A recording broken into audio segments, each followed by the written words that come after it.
भाजप आमदार अतुल भातखळकर आपल्यासोबत आहे. त्यांच्याशी आपण बातचीत करणार आहोत. सर, सध्या मिसिंग लिंक प्रकरण सध्या गाजताना पाहायला मिळत आहे, ज्यावरती दरड कोसळली. त्यानंतर मुख्यमंत्री देवेंद्र फडणवीस यांनी माझ्यावर आरोप करा, महाराष्ट्रावरती बोलू नका, महाराष्ट्राची प्रतिमा डावली असं बोलू नका. मात्र आता चंद्रयान-3 पेक्षा मिसिंग लिंकचा प्रकल्प खर्च हा जास्त आहे असा सुद्धा आरोप होतो. नाही, चंद्रावर राहतात की काही लोक, इतका हास्यास्पद आरोप आहे. आणि मुळामध्ये ही कनेक्टिंग लिंक MSRDCने बांधलेली आहे. MSRDCचा अहवाल, त्यांचे फायनान्सेस हे सभागृहासमोर सादर होतात. सरकारचं महामंडळ असल्यामुळे कॅगकडनं त्याची चौकशी पण केली जाते, तपासणी पण केली जाते. त्याच्यामुळे अशा पद्धतीचे खोटे आरोप करायचे, यांना कनेक्टिंग लिंक बांधता आली नाही, यांनी हे बांधायला घाबरले. पण ते आव्हान महायुतीच्या सरकारने आणि माननीय देवेंद्रजींनी स्वीकारलं. केवळ आव्हान स्वीकारलं नाही तर ते पूर्ण करून दाखवलं. त्याच्यामुळे यांच्या पोटात दुखतंय आणि त्यामुळे खोटं बोल पण रेटून बोल अशा पद्धतीने असे खोटे नाटे आरोप ते करतात. त्यांचं म्हणणं आहे की ह्या प्रकल्पाचं पेपरवर्क हे महाविकास आघाडी सरकारच्या काळात झालं.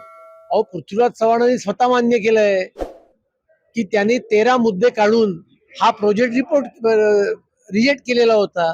हे स्वतः पृथ्वीराज चव्हाण मान्य करतायत. आता याच्यापेक्षा तरी त्यांचं म्हणणं आहे की त्यांच्याच काळात झाला. इतकं हास्यास्पद आहे.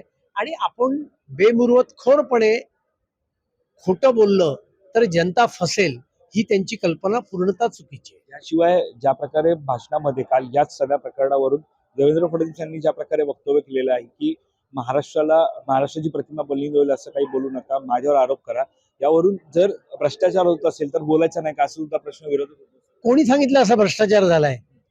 आणि भ्रष्टाचार झालाय तर याच्यापूर्वी तुम्ही का नाही आरडाओरडा केला? का नाही तुम्ही विधानसभेत प्रश्न मांडले? का नाही विधानसभेत तुम्ही लक्षवेधी मांडले? आणि त्याच्यामुळे हे तद्दन खोटं बोलणं आहे. हे केवळ आणि केवळ सरकारला आणि आम्हाला बदनाम करण्याचं षडयंत्र आहे. हे षडयंत्र जनता ओळखू नये तरी लक्षात ठेवा. एक वेगळा प्रश्न आहे. काल शरद पवार विधान भवनामध्ये आले होते. एकनाथ शिंदेच्या दालनामध्ये त्यांची भेट सुद्धा झाली. यावरून संजय राऊत म्हणतात की अशा प्रकारची भेट होणं म्हणजे राष्ट्रवादी काँग्रेसची महाविकास आघाडीमधली विश्वासार्हता कमी होते. असं आहे, संजय राऊत ते बोलले होते ना, शरद पवार कळायला आम्हाला 100 वर्ष लागतील. त्यामुळे हे आता वाक्य संजय राऊतांना लागू पडतंय. संजय राऊतांना न शरद पवार कळले न उद्धव ठाकरे कळले. दोन्हीकडे हुजरीगिरी करण्याचंच त्यांचं काम आहे. तेवढंच त्यांच्या नशिबी आहे. तरी आता महाविकास आघाडीमध्ये अशा घटनांमुळे बिघाडी व्हायला सुरुवात झाली आहे. हे बघा, बिघाडी आहे कुठे ती महाविकास आघाडी? आहे कुठे? कोणाचा पायपोस कोणात नाहीये. त्यामुळे महाविकास आघाडी जी आहे ती फक्त कागदावर आहे. आणि त्याच्यामुळे त्यांच्या आपापसात कुठलाही सुसंवाद नाही. कारण त्यांच्याकडे ना कॉमन नेता आहे, ना कॉमन कार्यक्रम आहे, ना कॉमन विचार आहे. आणि त्याच्यामुळे महाविकास आघाडी ऑलरेडी कोलॅप्स झालेली आहे. पोपट मेला आहे, हे फक्त कोणीतरी सांगणं बाकी आहे. सर, तुम्ही मुंबईतून येतात. सध्या आपण पाहतोय पावसानं विश्रांती मुंबईमध्ये घेतली आहे. यापूर्वी पाऊस जो झाला त्याच्यामध्ये अनेक ठिकाणी पडझड झाली, अनेक ठिकाणी घरं सुद्धा कोसळली. सध्याची मतदारसंघातली परिस्थिती काय काय? नाही, मतदारसंघामधली परिस्थिती पूर्ण नियंत्रणाखाली आहे. आणि मला मुंबई महानगरपालिकेच्या प्रशासनाचं आणि राज्य सरकारच्या आपत्ती निवारण प्रशासनाचं मनापासून त्यांना धन्यवाद द्यावे लागतील की एवढा रेकॉर्ड ब्रेक पाऊस झाला. 900 मिलीमीटर पाऊस झाला.